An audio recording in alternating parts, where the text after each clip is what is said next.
Welcome to the No Sitting on the Sideline Dad podcast, a podcast about a journey of discovery and conversations about not sitting on the sideline of life. Let's get involved. Here's host Joe Foley. Today in the podcast, my guest, Uwe Dreissigacker, the founder of Invoice software that help business invoice customers. He's a dad, husband, who regularly travels the world, independent entrepreneur. He loves exploring the world with his family. Welcome to the podcast, Uwe. Thanks a lot for having me on the podcast. One thing I was interested to, and I two intro questions I want to find out more about you is one, you like walks and forest walks with your family. Can you let me know what a forest walk is? Well, it doesn't have to be a forest walk per se. Like when we lived in Spain for the last 2 years or in the Dominican Republic, it was a walk at the beach or through the jungle. Now we're back in Lithuania in Europe, so it's more like a forest walk, quite green, pine tree forests. But it's just such a refreshing thing, and I forgot the word for it now. But the Japanese even have even an entire book written about the healing power of the forest walks and about grounding in the forest and so on. And I can see that with my kids. Whenever we visit a big city, let's say we go to London for a weekend, and then we come back and they're like a bit all over the place, and then and myself as well. I lived for like 7 years in London, and I burned out just living in such a big city, and just going back to nature, having like a walk in a forest, just the greenery, hearing the birds tweeting, and just the fresh smell of pine trees and so on. So that's sort of like a nice thing to have, I guess. Well, it's interesting too. This time of year, it's the fall season at the time that we're recording, and where I live now, the tree is starting to turn colors. So it's nice to have a walk in the forest, just that smell of fall and burning wood to stay warm. It's a fun experience. It definitely, and it's the same here in Lithuania. So we have a lot of forests. I'm living in the capital, Vilnius, and we have a lot of forests around us within a few minutes drive. And obviously the colors of the leaves are turning now, and it's just a crunchiness when you walk over those leaves on a nice sunny day or on a rainy day, just the smell. And also a lot of people here in the villages actually use wood as their primary source of heating.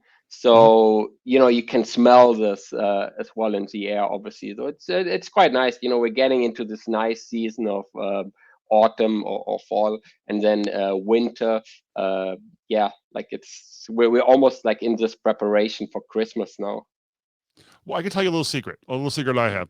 Every time I drive by a house, I see the smoke come out of the stack. I roll the window on really, really quick, and I try to inhale it. Oh, it smells good, because I want to smell the smell of, especially this time of year, the wood burning. And then I'm like, wow, I wish I could bottle that up for special occasions. I want it to smell like the smell of fall when I'm outside. Spray it. Smells good. The wood burning stuff. I know we're sharing this, but I want to share that with you. That might be even like a good product idea, to have some sort of like house wood deodorant smell,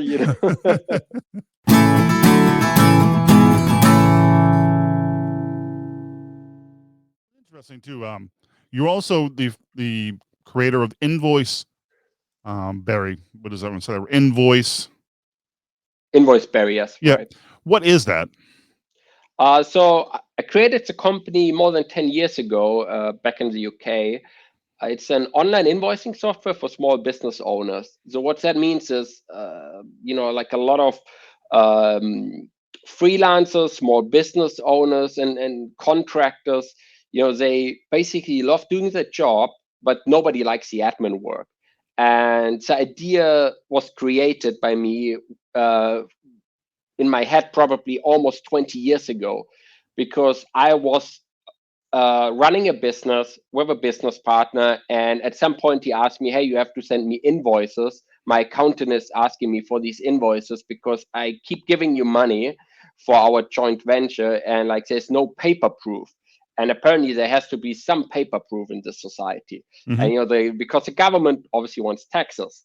And then I Googled, how to create invoices. I found an invoice template. I was sending him invoices, and then I changed my laptop. And then when my parents' accountant asked me, "Hey, can you send me the invoices for last year?" I was like, "Sorry, they're on the old laptop." And that's like almost 2 decades ago. So there wasn't any Dropbox or any cloud storage back then, and nobody was thinking about it. So then I was sitting there, still going to school, and in the evenings trying to recreate some invoices in the correct ways that the German government was happy, the tax authorities were happy about it, and I thought there must be some better solution to it. And then like years later, after I finished my studies in the UK, I was thinking, hey, why don't I revisit this? Because there must be more people like me who are not set organized to just love doing what they're doing, but they want to not have to deal with all this bureaucracy, with all this admin work. And so that's why I created Invoiceberry, where you just with a few clicks, maybe it takes you 60 seconds, maybe 90 seconds to just quickly add a client, pop in some details, and you can send out your really professional looking invoice to your customers. And nowadays, obviously in the last 10 years, we worked a lot on the software, so they can pay it directly online. They can even pay by cryptocurrency, because that's obviously a thing nowadays, what some people might consider doing. And that's how Invoiceberry started. So sort of from my own mistake of not understanding that invoices are needed and that they have to be stored in a secure place and so on. Well, it's interesting too. We started at a young age too, like that, and parents always trying to get kids to do stuff, and that's very interesting. So actually, I understand from the US perspective, it's like a nice thing to be an entrepreneur, and everyone wants to do this American dream. Actually, 20 years ago in Europe, especially in Germany, being an entrepreneur wasn't really something to strive for. So what actually happened is that when I created my first online game, I created it on a weekend. I promoted it a bit. I had 100 people playing it. And then I had someone reach out to me and he said, "Hey, I want to buy 50% of your game. I give you 150 euros. So he basically valued, nowadays in startup talk, you would say the valuation was 300 euros, which sounds ridiculous. And I said, "Okay, look, I sell it to you and you help me to grow it." And then we set up a contract, and like a one-page contract. Like he was a student, I was still going to school, so there was a bit of an age gap, but we both didn't really know what we're doing. And then he said, "Hey, you're under 18, so your parents have to sign it." And I was actually shaking, going with this piece of paper, which was supposed to be a contract, to my dad, asking him, "Hey, can you please sign it?" Because my parents didn't know what I'm doing on the computer all day long. They didn't know that I just sold basically my first half of a project to a stranger who I only met online. And I was actually shaking because I was so scared what my parents think about it. But in the end, they signed the paper, and they were very proud, obviously, that because we went on within a few months to make a few thousand euros per month in profits on this project. And this was sort of the start into my entrepreneurial journey. And obviously nowadays it changed, with things like Facebook and the success of Mark Zuckerberg and so on. And, even like all the movies about, social network and all those movies, obviously it changed the perception of what an entrepreneur is. And, it's something people actually want their kids to be, and they want these entrepreneurial skills. But at least 20 years ago, it was completely different. I know as a dad sometimes too, and my son's 8, and I want to teach him some kind of like responsibility and creativity. I know you're as a dad yourself. I don't know what your thoughts about that. Sure. Actually, I think creativity and problem solving are probably the two most important skills. And I know we're talking since probably 10 years, since 15 years, that the school system has to teach programming and creativity and the soft skills and so on. And because China will take over, and India will take over, and all of that. But the interesting thing is, even though I have a technical background, I'm a self-taught programmer. I don't think it's an important skill by itself to know how to program, because artificial intelligence will take this over. By the time your son is going to be an adult, by the time my daughter, who's now almost 5, or my son who's almost 2, by the time they're like 18 or 20 or 25, and they go into the job market or they start their own companies, I think artificial intelligence will take over a lot of these things. So, but what it can't take over is the creativity,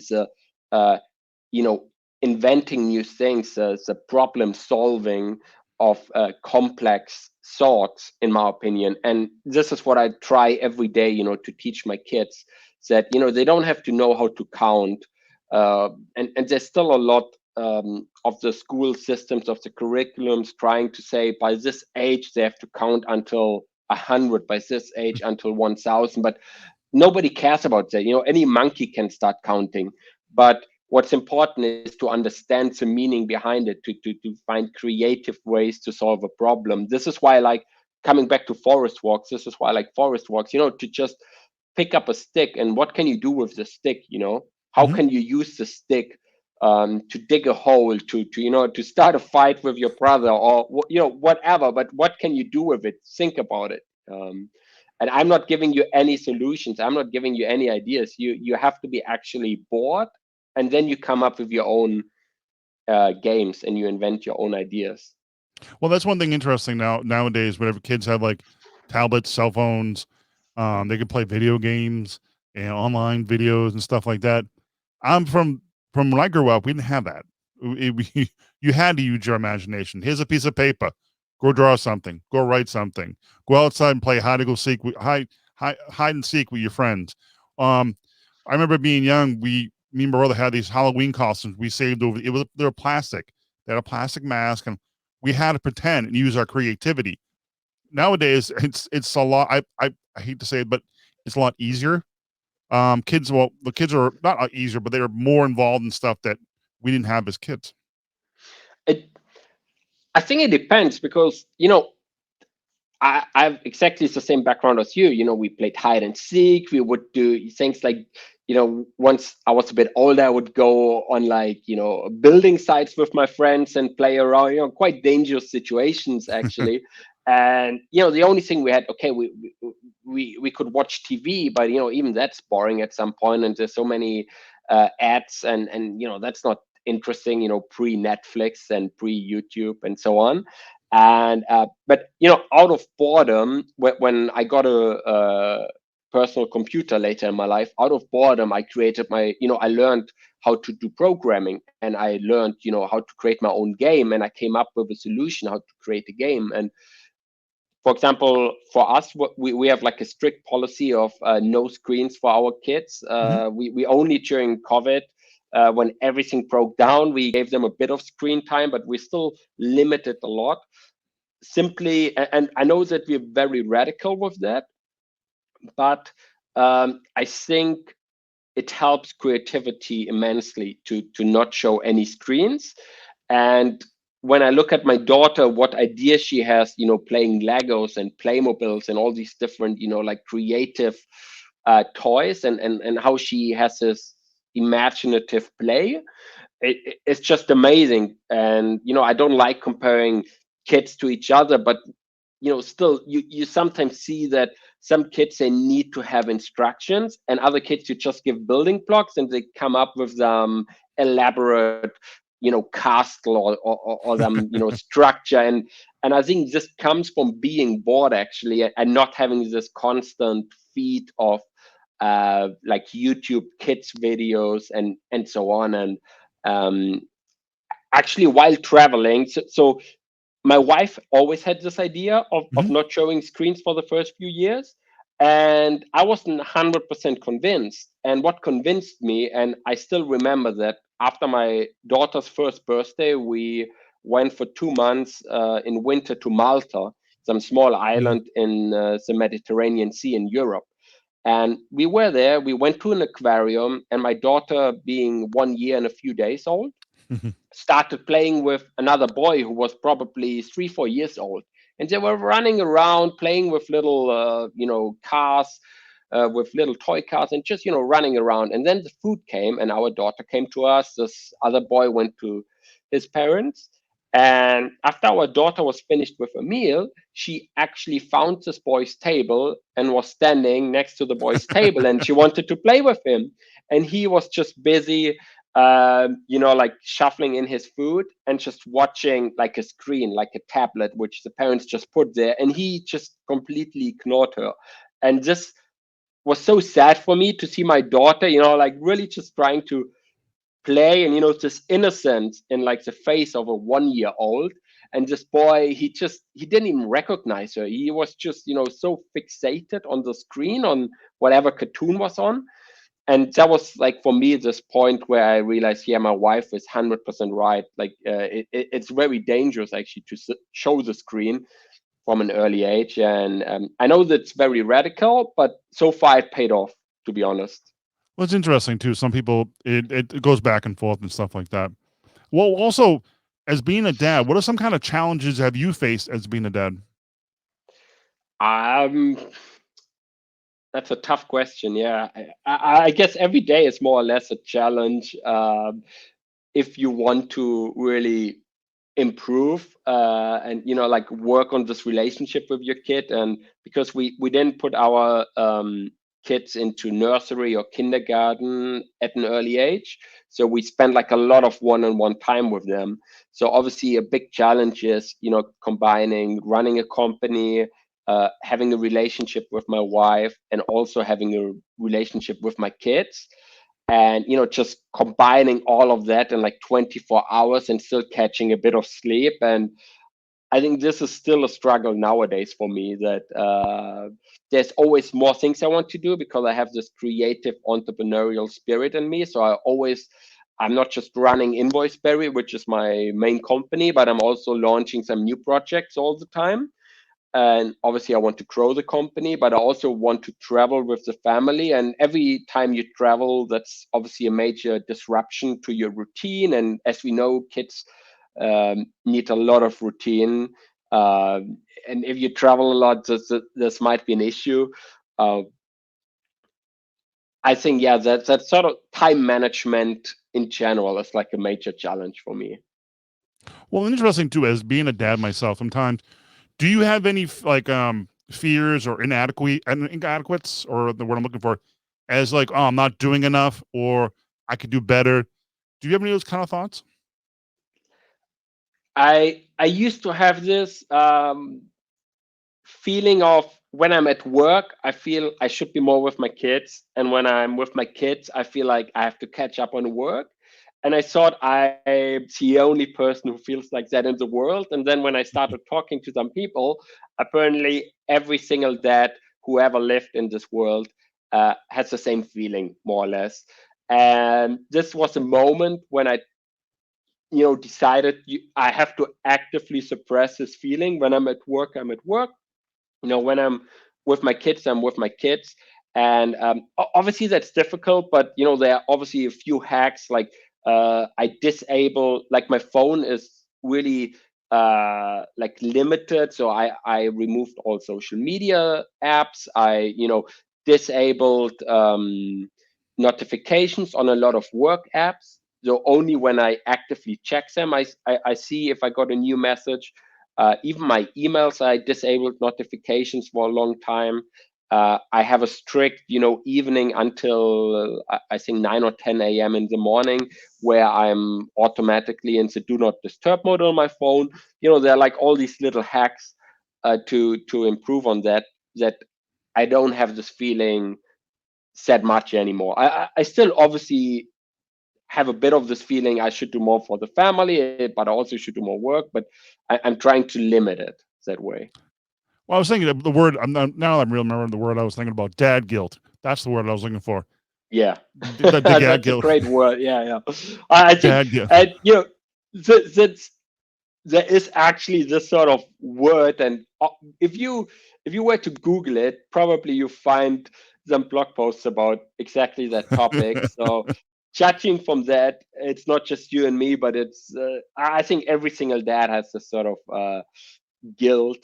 And yeah, you can always do more, I guess, but you also, what I'm trying to do is I try to accept that sometimes this is just what I can do and that's it, because I also have to maintain a relationship with my wife, obviously. And, like I have to care about myself. This is when we talked earlier why I went into, this whole self-improvement during COVID when it hit in like March, April of 2020. This is why I went into this, because I realized that I just neglected myself a lot. And then you could always say, oh, but you spend this 1 hour a day on self-improvement, you could spend it with your kids. But ultimately, I do feel that they benefit from my own self-improvement as well in the long term. What do you think, self-improvement and self-development? Do you think it's very important though? Because I mean, 1 hour a day you can do a lot. I mean, a couple of weeks ago, I was home because there was a COVID scare, and they sent me home to quarantine. And I'm like, I am bored out of my mind. I have to do something. So I started. Well, you know what? I actually have time to sit and watch YouTube videos. How to do YouTube, make a YouTube channel. I'm like, that's perfect. That's self-development and stuff like that. I don't know. And I don't think it's a waste of time, but I'm wondering how you feel about that. Self-improvement and self-development it's a good thing. I think for 20 years, so because I started my entrepreneurial journey really early at like 14 years of age, I think for almost 20 years, maybe 18 years, I thought self-improvement is just a waste of time. Mm-hmm. And then last year, I completely broke down, which I think had to happen. You have to sometimes have these moments where you reset, like you're rebooting your laptop. So what actually happened is I completely broke down, and I had a call with a performance/fitness coach, Mm-hmm. and I started working with him. On the call, I decided I spent a fair amount of money on like a 3 month program, and we actually didn't just work on nutrition and understanding, the different food I'm eating and sports and fitness, but we also worked on things like sleep and the posture and also mindset and a few other things. And actually, this sort of kickstarted me into this world of self-improvement and development. And then I went on to work with a mindset coach who used to serve for the Israeli special forces. So I try to pick people who are really tough and who really help me, and not who I can't basically bullshit. Like who I really have to be. Who are really strict with me and who really knows that for 18 years I was against this, so they need to break me a bit. And then I got into reading about it and listening more to podcasts and audiobooks. And I think I learned in the last year, in the last 12 months, 18 months maybe, I learned more than I've learned in the previous 34 years of my life. Mindset. That's interesting. You just said mindset and about the Israel Special Forces. What can you tell me a little more about what you learned from that? Because that sounds very interesting. I was like a number of things. So we started at a very simple thing. What's my why? And often when you're younger, you say things like, "Oh, when I'm 30, I want to be a millionaire," or "I want to have this car or that house," and so on. And even though I'm German, I've never been into cars, so I don't drive a German car right now. I'm not that much into cars. Yes, they look pretty, but sometimes I don't understand why you would pay that sort of price for that sort of car. But whatever. And so the first step we did in the first few like weeks of working with this guy was what's my actual why. And we kept on going deeper and refining it. And it came down to my family and to like being a good husband and dad, and helping my family and to explore with my family, to create experiences with them and all of these things. So money was just always a tool for me to do that. Obviously, if you want to travel, you have to book flights, you have to book an Airbnb or hotel, and and but the money is just like a tool, like a means to an end. And so this was the start of it, and then we went deeper into it, and we realized, for example, said stoicism. So he recommended me some books about stoicism, and actually I didn't know about it, but most of the things I just naturally felt like they're right, and this is how I live my life. But having just confirmation sometimes, what was just like very powerful for me, is that I'm not just some nutcase, but I'm actually that I'm actually onto something here. And the more I read about it, and I started reading some of the classics, Marcus Aurelius and the Art of War and so on, and I'm like, oh, this is like really interesting, and like a lot of this I agree with, or I've thought similar thoughts, but they knew how to express them in a better way, or like in a more, like in a deeper way, let's say. And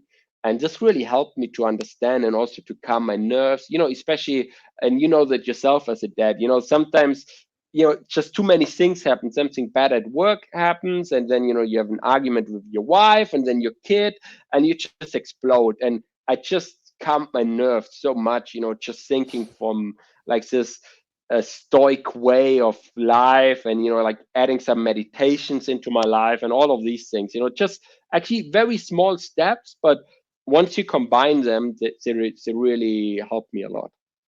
What is interesting too, you mentioned books. What kind of books that did you find that were interesting to help you in your personal development? So to be honest, I turned 34 this year, and this year is the first year where I'm reading more than one book in a year. You always read this, like CEOs read one book a week and so on. So every few years, I gave myself this challenge, and Goodreads has a sort of book challenge every year. And I said, oh, I'm going to read 50 books this year. And every year I fail. I mean, I just don't care basically, and I don't read any book. Or I might read half a book. Mm-hmm. So last year was the first time I read probably 3 or 4 books. And then this year, I'm now on track to read 24 books by the end of 2021. And I think I'm ahead, actually, of my aim. And so I realized, so one thing, what's really good is, for me, I need, like, I don't like fiction books. I seem to prefer books. So I read Sapiens, Homo Deus, Mm-hmm. and some of these, like, fairly complicated books, what people told me. And then I also like some productivity books, such as Atomic Habits by James Clear. Mm-hmm. Is definitely, I think that's probably my favorite of the year. I'd say half the things you read, or actually in this case I listened to him while walking with my son. Half the things he said are sort of pretty obvious, but you still need this sort of nudge to remember that, and just to take this mental note. And the other half actually were like sort of new things, and simple things as well, like habit stacking he talks about, just to start with one little habit. And to give you an example here, I only spoke English with my daughter for most of her life, because I didn't feel comfortable speaking my native language, which is German, to her. And then I always had these goals. Oh, I'm going to teach her German next year, and I'm going to teach her, and I'm going to teach her, and I never did. And then one habit was to speak 1 minute a day in German to her. And so to start with like a tiny habit, and then obviously 1 minute's not going to change anything, but it changes a lot for me. I always thought from the perspective of my daughter, but I didn't think about myself. So 1 minute is something anyone can do. Anything in the world you can do for 1 minute. If it's 1 minute of push-ups, 1 minute of speaking another language, or anything. And then within a few days, I realized, oh, I'm doing it for 3 minutes, for 5 minutes, for 10 minutes. And now I almost speak all the time. Well, like I probably speak like 80% of the time in German to my daughter, and 100% of the time to my son in German. So, out of such a tiny habit of 1 minute, it just like snowballed to teaching them a new language, and Yeah, sorry. So that was a bit of like a long route coming back to the books, but yeah, like so the Atomic Habits, I think it's an easy read, and it's probably my number one productivity self-help book of the year. And Sapiens, or the sequel, which was Homo Deus. I forgot the author's name. It was probably my favorite, like non-productivity, but sort of about human history and the future and so on. Well, it's interesting too. I read books, but most of the time I have like an hour commute to work, so I listen to them or podcasts. I find it easier to listen to a book because I better listen to audio than reading, because most of the time when I read, I go to sleep because I'm relaxed, and reading makes me relax. Next thing you know, I'm off to sleep and stuff like that. One thing I was interested to, and wrapping up with final thoughts, is anything you want to leave about being a dad or a husband, some kind of parting advice? Well, I guess the number one advice for dads, especially for new dads, is to take life easy, and to not take everything too serious. There always will be this first accident, this injury, or the first time you let down your kids.